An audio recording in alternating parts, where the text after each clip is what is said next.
up, guys? Welcome to another episode of B.radFishing. Today we're going to discuss fishing line. And first I'm going to start off with, if I'm throwing topwater baits, I pretty much only use braid. And this is why. One, it floats, so it's really easy to keep the bait on top of the water. And even some baits that aren't really designed to walk, like a chug bug, you can easily walk it with braid. Just twitch, twitch, twitch, and that thing's just burr, burr, burr, and then boom, we all love that part. And so for topwater baits, I pretty much only use braid. And the second reason, which is because I fish a lot of grass lakes, and the fish get down in the grass, you want to be able to get them out of there. And braid will cut through grass, and also you can apply a lot more pressure than you can on mono. Mono kind of stretches, and a lot of times when you're hung up in the grass, you're actually just hung up, the line's actually hung up in the grass, but the fish can still move under the grass. So if you have mono on there, it sometimes allows slack in there and he gets off, and you're going to lose some in the grass anyway, but I just like to increase my odds of bringing that fish to the boat. So that's why I use braid. Now, for pretty much every other type of fishing, except for saltwater fishing, I use fluorocarbon. And I use the Vicious Pro Elite fluorocarbon is what I use. But after that tournament, I lost because I used cheap line. I used Walmart special line and lost a bunch of big fish, break it off.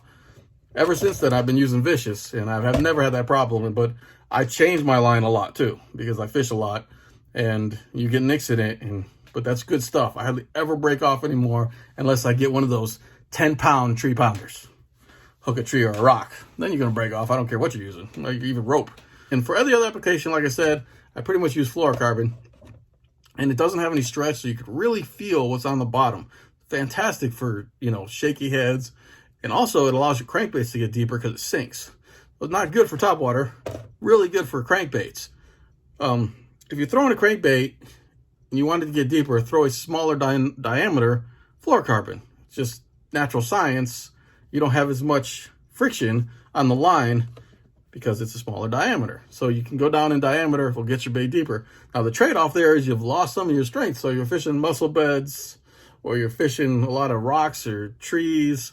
You may want to stick to a little bigger line. I always say use the biggest line you can get away with because, it gives you the best chance of not breaking off.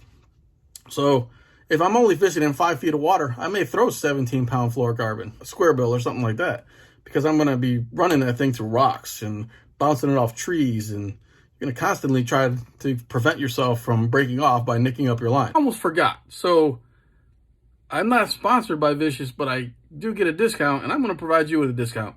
In my description below, there'll be a code. You can click on that link, and you'll get 25% off if you want to try some of this line. Go do it, man. See you in the water.